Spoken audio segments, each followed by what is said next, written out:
এই 8টা নিয়ম ফলো করে তুমি সকল ধরনের graph chart, pie chart, flow chart সবগুলো তুমি লিখতে পারবে ইনশাল্লাহ। সব ধরনের রাইটিং অর্থাৎ এসএসসি, এইচএসসি যত ধরনের রাইটিং আছে সবগুলো এখানে আমরা ইনক্লুড করেছি। আসসালামু আলাইকুম প্রিয় এইচএসসি শিক্ষার্থীরা, তোমাদের ইংরেজি প্রথম পত্রের রাইটিং পার্টে একটা গুরুত্বপূর্ণ টপিক আছে, সেটা হচ্ছে গ্রাফ চার্ট। তো তোমরা অনেকে অনেক গ্রাফ চার্ট মুখস্থ করো। তো এই গ্রাফ চার্ট তৈরি করার একটা প্রসেস প্রক্রিয়া রয়েছে, অর্থাৎ আমরা একটা ফরম্যাটের মাধ্যমে সকল ধরনের graph chart, bar chart, pie chart, table chart এগুলো তৈরি করতে পারি। মাত্র 8টা পয়েন্ট তুমি যদি মাথায় রাখতে পারো, এই 8টা পয়েন্ট দিয়ে সকল ধরনের গ্রাফ চার্ট তুমি তৈরি করতে পারবে। সো আজকের ক্লাসে আমরা তোমাকে ওয়ার্ড বাই ওয়ার্ড ভেঙে ভেঙে বোঝানোর চেষ্টা করব কিভাবে তুমি এই graph chart, pie chart, bar chart এগুলো 8টা প্রসেস বা প্রক্রিয়ার মাধ্যমে খুব সহজে লিখতে পারো। ওকে, সো লেটস গেট স্টার্টেড। আমাদেরকে গ্রাফ চার্ট দিতে পারে, পাই চার্ট দিতে পারে, অথবা বার চার্ট দিতে পারে, যেটাই দিক একটা চিত্র দিবে। ওকে, একটা চিত্র দিবে, সেই চিত্রটাকে আমাদেরকে বর্ণনা করতে হবে। সেই চিত্রের মধ্যে কিন্তু সকল ইনফরমেশন থাকবে। সেই ইনফরমেশন গুলো নাম্বার আকারে থাকবে বা পার্সেন্ট আকারে থাকবে, আমাদেরকে সেটা সেন্টেন্স আকারে প্রকাশ করতে হবে। ওকে, প্রথমে দেখো ইন্ট্রোডাকশন। ইন্ট্রোডাকশনে তুমি কি লিখবে? ইন্ট্রোডাকশনে তোমাকে লিখতে হবে যে কি দেখাচ্ছে, অর্থাৎ যে গ্রাফ চার্টটা বা পাই চার্টটা দেখাবে সেখানে তোমাকে কি দেখাচ্ছে সেটা লিখতে হবে। এটা কিন্তু প্রশ্নের মধ্যেই থাকবে। প্রশ্নের মধ্যে এভাবে থাকবে, the graph chart shows the percentage of, কিসের পার্সেন্টেজ দেখাচ্ছে সেটা তুমি লিখবে। প্রথম অংশটা কিন্তু কোয়েশ্চেনে থাকবে, তাহলে তুমি কি দেখাচ্ছে সেটা লিখবে এবং সময় মানে কত সাল, কত সাল থেকে কত সাল এটা লিখবে, অথবা পার্সেন্টেজ থাকলে পার্সেন্টেজ লিখবে, অর্থাৎ সময় ভিত্তিক যেগুলো থাকবে সেটা তুমি লিখবে। ওকে, এখন তুমি প্রথম অংশে যে শব্দগুলো ব্যবহার করতে পারো, হয়তো প্রশ্নের মধ্যে বেসিক ওয়ার্ডটা থাকতে পারে শোস, তুমি নাম্বার বেশি পাওয়ার জন্য সেখানে এই শব্দগুলো ব্যবহার করতে পারো। শোস মানে দেখানো, ইলাস্ট্রেটস প্রদর্শন করা বা উপস্থাপন করা, রিপ্রেজেন্ট প্রতিনিধিত্ব করা বা এটাও উপস্থাপন করা অর্থে ব্যবহার হয়, ডেপিক্টস চিত্রিত করা বা বর্ণনা করা, ডেপিক্টস চিত্রিত করা বা বর্ণনা করা, প্রেজেন্টস উপস্থাপন করা, or you can write also describe বর্ণনা করা, যে কোনো একটা তুমি লিখতে পারো। ওকে, তারপরে কি লিখবে দেখো, দ্য গ্রাফ, এই গ্রাফটি শোস দেখায়, you can write illustrates, represent, depicts or presents, or also you can write describe. Okay, the graph shows, আমি শোসটা লিখলাম, the graph shows, গ্রাফটি দেখায়, কি দেখায় দেখো, the number সংখ্যা দেখায়, or you can write the percentage, এই তোমার শতকরা দেখায়, এটাও লিখতে পারো।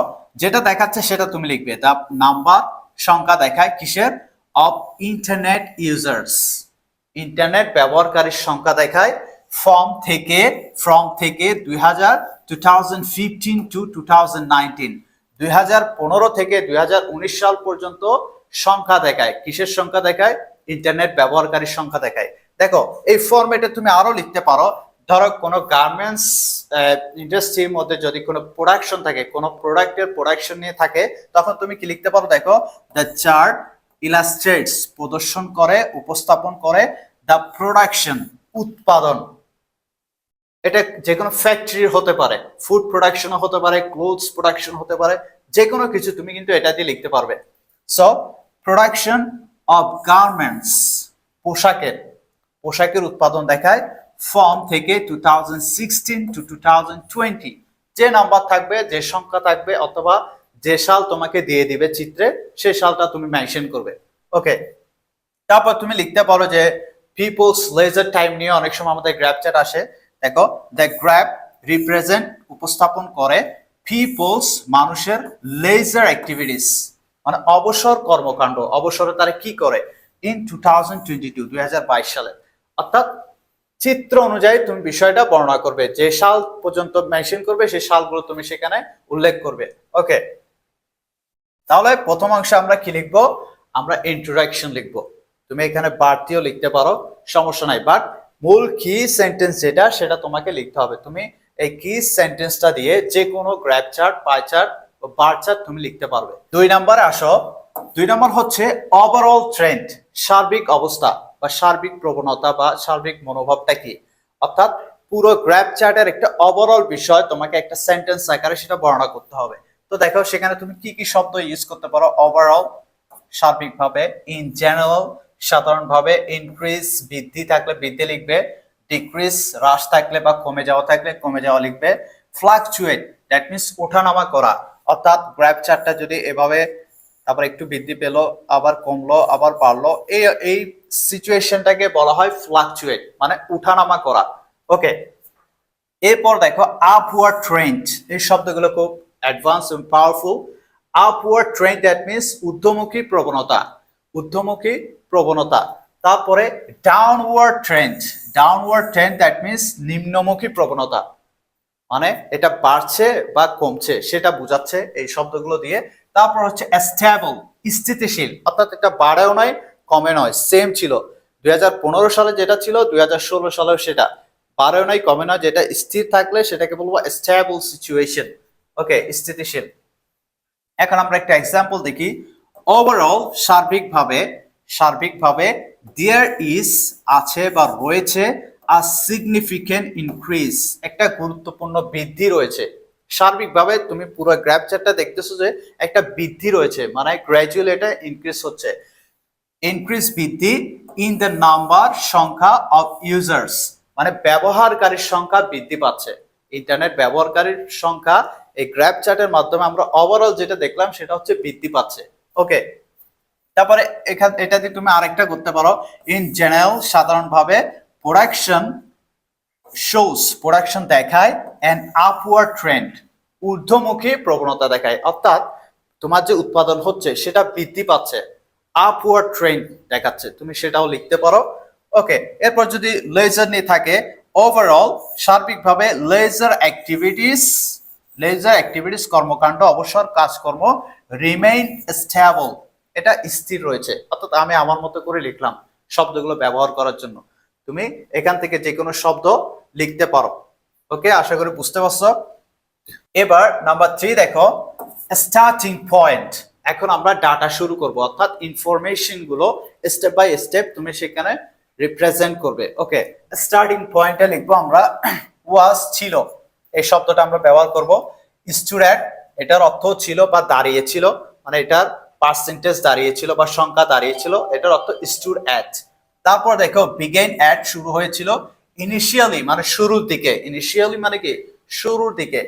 তারপরে অ্যাট দ্য বিগিনিং, এটাও শুরুর দিকে, অর্থাৎ যে কোনো একটা শব্দ তুমি এখান থেকে ব্যবহার করতে পারো, এই শব্দগুলো ব্যবহারের মাধ্যমে আমরা বাক্যগুলো তৈরি করব। ওকে, এক্সাম্পল দেখো, ইন 2015, ওখানে বলেছিল না 2015 থেকে 2019, আমরা 2015 উল্লেখ করছি। ইন 2015, 2015 সালে দ্য নাম্বার সংখ্যা ওয়াজ ছিল 20%, 2015 সালের সংখ্যা ছিল কত 20%, 20%। হুইচ, যেটা, একটা আমরা রিলেটিভ প্রোনাউন এখানে ইউজ করলাম কানেক্টরস হিসেবে বাক্য বাড়ানোর জন্য।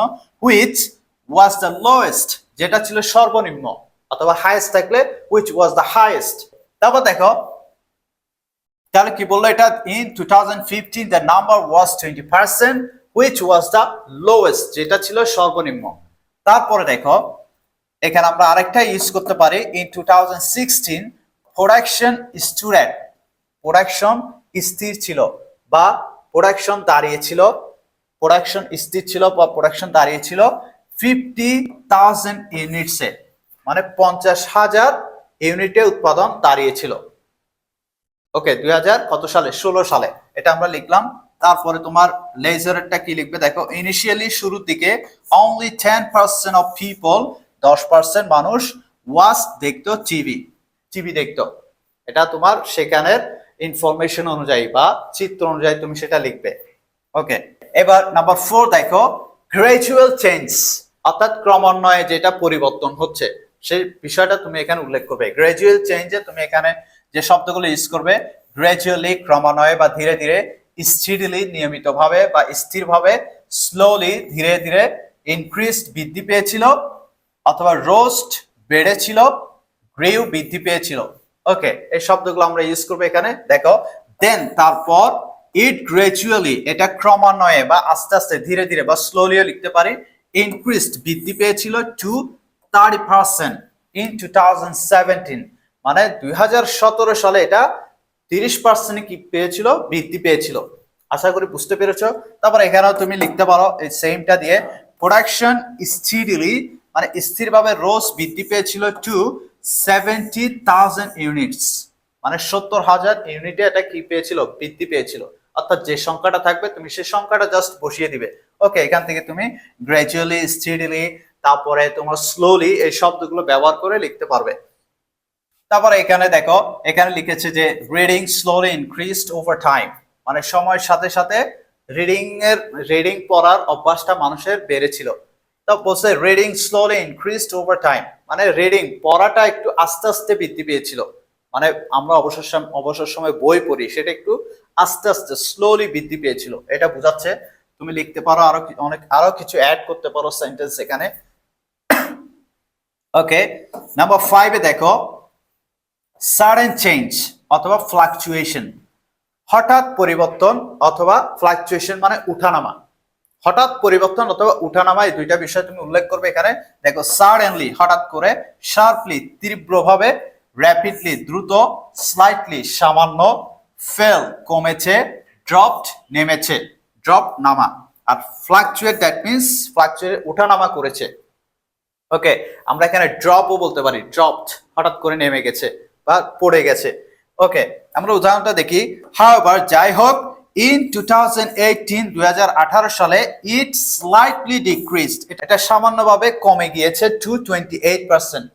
আমরা দেখছি যে 2018 সালে এটা সামান্য কি করেছে, কমে গিয়েছে, স্লাইটলি হালকা কমে গিয়েছে, 30 থেকে 28-এ নেমে এসেছে। তারপর তুমি এইটা কিভাবে লিখতে পারো, প্রোডাকশন শার্পলি ফেল ইন 2019, মানে সামান্য কমেছে 2019 সালে প্রোডাকশন। ওকে, প্রোডাকশন তো সবসময় সেম থাকবে না, এটা 2019 সালে সামান্য চাহিদা অনুযায়ী কমেছে। ওকে, তারপরে এটা আমরা লিখতে পারি the rate ফ্লাকচুয়েটেড through out the year, মানে রেটটা সারা বছর ধরে রেটটা কি করেছে, উঠানামা করেছে। মানে লেজার অ্যাক্টিভিটিস এর রেটটা, যে পার্সেন্টেজটা বিভিন্ন বিষয়, এখানে তুমি বিষয়গুলো উল্লেখ করতে পারো, রিডিং করতে পারো, ওয়াচিং টিভি করতে পারো, সেগুলো উঠানামা করেছে। ওকে, তারপর নাম্বার 6 এ দেখো হাইয়েস্ট এন্ড লোয়েস্ট, সর্বোচ্চ এবং সর্বনিম্ন। ওখানে কিন্তু তুমি আরো যদি সাল থাকে সেগুলো বর্ণনা করতে পারো। ওকে, কিন্তু আমি তোমাদেরকে মূল কি পয়েন্টস গুলো এখানে ধরিয়ে দিচ্ছি, যে কি পয়েন্টস গুলো প্রত্যেকটা গ্রাফ চার্ট, পাই চার্ট, বার চার্টে তুমি ইউজ করবে। ওকে, তারপর দেখো দ্য হাইয়েস্ট এন্ড লোয়েস্ট, সর্বোচ্চ সর্বনিম্ন। এখানে যে শব্দগুলো রয়েছে হাইয়েস্ট সর্বোচ্চ, লোয়েস্ট সর্বনিম্ন, পিক শীর্ষে বা চূড়ায়, তারপরে ম্যাক্সিমাম সর্বোচ্চ, মিনিমাম সর্বনিম্ন, এই শব্দগুলো আমরা এখানে ব্যবহার করব। তারপর দেখো দ্য হাইয়েস্ট পার্সেন্টেজ, সর্বোচ্চ শতকরা, ওয়াজ ছিল 35%, 35% ছিল। এটা কত সালে, ইন 2019 সালে। 18তে একটু কমেছে, 2019-এ সর্বোচ্চ বেড়েছে। ওকে, ওয়াইল যখন আমি একটার পাশাপাশি আরেকটা বর্ণনা করব, হাইয়েস্টের পাশাপাশি লোয়েস্ট, তখন আমরা ওয়াইল ইউজ করতে পারি। ওকে, ওয়াইল যখন দ্য লোয়েস্ট ওয়াজ, সর্বনিম্ন ছিল 20% ইন 2015, মানে 2015 সালে সর্বনিম্ন ছিল 20%-এ, 20%-এ। ওকে, তাহলে আমরা সর্বোচ্চ সর্বনিম্ন এখানে কি করলাম, মেনশন করলাম। তারপর তুমি এখানে কি লিখতে পারো, দ্য পিক চূড়ায় প্রোডাকশন পৌঁছেছিল, ওয়াজ ছিল ইন 2020, বলতেছে যে প্রোডাকশনটা সবচেয়ে বেশি উঠেছিল বা শীর্ষে গিয়েছিল 2020 সালে। মানে 2020 সালে তাদের প্রোডাকশন বেশি ছিল, মানে এটা চাহিদাও বেশি ছিল, তারা প্রোডাকশনও বেশি করেছিল। ওকে, তারপরে এখানে লেজার অ্যাক্টিভিটিস এর ক্ষেত্রে reading was the lowest activity, মানে পড়া ছিল যে সবচেয়ে সর্বনিম্ন কার্যক্রম। ওয়াইল watching TV was the highest, এটা তুমি অ্যাড করতে পারো, যেখানে টিভি দেখাটা ছিল সবচেয়ে বিনোদনের সবচেয়ে বড় একটা অংশ ছিল, সেটা তুমি অ্যাড করতে পারো অ্যাজ ইউর উইশ। এরপর হচ্ছে নাম্বার 7-এ আমরা কি দেখছি, কম্প্যারিজন, তুলনা করব। কম্প্যারিজন তুলনা, এখানে আমরা যে ওয়ার্ডগুলো ইউজ করতে পারি, হায়ার দেন মানে এর চেয়ে বেশি, লোয়ার দেন এর চেয়ে কম, কম্পেয়ার টু তুলনায়, মোর দেন মানে বেশির ক্ষেত্রে, লেস দেন কমের ক্ষেত্রে, এই শব্দগুলো তুমি এখানে ইউজ করতে পারো। তারপর দেখো দ্য ফিগার দ্যাট মিনস সংখ্যা, ইন 2019 সালের সংখ্যা, ওয়াজ ছিল মাচ হায়ার অনেক বেশি ছিল, দেন ইন 2015, মানে 2015 সাল থেকে 2019 সালে কিন্তু সংখ্যাটা বেশি ছিল, এটা বোঝাচ্ছে। ওকে, এখানে তোমার হায়ার এবং লোয়ার বিষয়টাকে কি করবে, কম্পেয়ার টু করবে, তুলনা করবে। তারপরে দেখো প্রোডাকশনের ক্ষেত্রে কি বলতেছে, প্রোডাকশন ইন 2020 সালে প্রোডাকশন ওয়াজ ছিল হায়ার, বেশি ছিল দেন কখন থেকে, 2017 থেকে। 2017 থেকে 2020 সালে প্রোডাকশন বেশি ছিল। এখানে আমরা কম্পেয়ার করতেছি, তুলনা করতেছি, কম্প্যারিজন, ওকে, সালের সাথে সর্বোচ্চ বা শুরু থেকে শেষেরটার আমরা একটু কম্পেয়ার করতেছি। তুমি আরো কিছু কম্পেয়ার করতে পারো, আরো এক দুইটা লাইন কম্পেয়ার করতে পারো এখানে। তারপর দেখো ওয়াচিং টিভি ওয়াজ মোর পপুলার দ্যান রিডিং। এখানে কম্পেয়ার করছে, টিভি দেখাটা ছিল অনেক জনপ্রিয় পড়া থেকে, পড়া থেকে টিভি দেখাটা কি ছিল, অনেক জনপ্রিয় ছিল, এটা কম্পেয়ার করছে এখানে। ওকে, লাস্ট এন্ড ফাইনাল ওয়ানটা দেখো, এই দাঁড়াও এক মিনিট, লাস্ট ফাইনাল ওয়ানটা দেখো, কনক্লুশন। কনক্লুশন দ্যাট মিন্স উপসংহার, মানে শেষ অংশে এন্ডিং পয়েন্টে তুমি কি লিখবে, দাস ক্লিয়ারলি ওভারঅল ট্রেন্ড, প্রবণতা, ইট ইজ এভিডেন্ট, এটা স্পষ্ট যে, অথবা ইট ইজ ক্লিয়ার দ্যাট, এটা স্পষ্ট যে, এগুলো তুমি ইউজ করতে পারো। দাস এইভাবে, দ্য গ্রাফ ক্লিয়ারলি শোস, স্পষ্টভাবে দেখায়, এন্ড আপওয়ার্ড ট্রেন্ড, একটা ঊর্ধ্বমুখী প্রবণতা দেখায়, মানে এটা ধীরে ধীরে কিন্তু বেড়েছে, এটা ঊর্ধ্বমুখী প্রবণতা দেখায়। In the internet uses, internet ব্যবহারে একটা ঊর্ধ্বমুখী প্রক্রিয়া এখানে দেখাচ্ছে। ওকে, তারপরে কি বলতে পারি প্রোডাকশনের ক্ষেত্রে, overall production increased over the year, মানে প্রোডাকশন উৎপাদনটা বৃদ্ধি পেয়েছিল, ওভার দ্য ইয়ার বছরের পর বছর কি পেয়েছিল, বৃদ্ধি পেয়েছিল। এটা তোমার ওভারঅল বিষয়টা এখানে প্রদর্শন করছে। তুমি আরো কিছু বিষয় এখানে পয়েন্ট লিখতে পারো। ওকে, তারপরে ইট ইজ এভিডেন্ট দ্যাট, এটা স্পষ্ট যে, মানে গ্রাফ চার্টটা পুরোটা থেকে তুমি কি বুঝতেছো, এটা স্পষ্ট যে পিপল প্রেফার এন্টারটেইনমেন্ট, তারা বিনোদন বেশি পছন্দ করে, অর্থাৎ টিভি, সোশ্যাল মিডিয়া এগুলো বেশি পছন্দ করে রিডিং থেকে। তো তুমি সেই বিষয়টা উল্লেখ করলে। এই 8টা নিয়ম ফলো করে তুমি সকল ধরনের graph chart, pie chart, flow chart সবগুলো তুমি লিখতে পারবে ইনশাল্লাহ। এই জাস্ট 8টা প্রসেস তুমি ফলো করবে এবং এই শব্দগুলো মেমোরাইজিং করবে। তোমাদের এইচএসসি, এসএসসি যত ধরনের রাইটিং পার্ট আছে, থিম, রিপোর্ট রাইটিং, সামারি, তারপর সিভি, অ্যাপ্লিকেশন, তারপর লেটার, প্যারাগ্রাফ, সকল কিছু লেখার ফরম্যাট কিভাবে তুমি সহজে লিখতে পারো, আমাদের এই ই বুকের মাধ্যমে তুমি পেয়ে যাবে। সব ধরনের রাইটিং, অর্থাৎ এসএসসি, এইচএসসির যত ধরনের রাইটিং আছে সবগুলো এখানে আমরা ইনক্লুড করেছি। তোমরা যদি এটা সংগ্রহ করতে চাও, আমাদের ওয়েবসাইট থেকে এটা সংগ্রহ করবে। আমাদের ওয়েবসাইট হচ্ছে টার্ন মেথড বিডি, এটা আমি কমেন্ট সেকশনে দিয়ে দিব।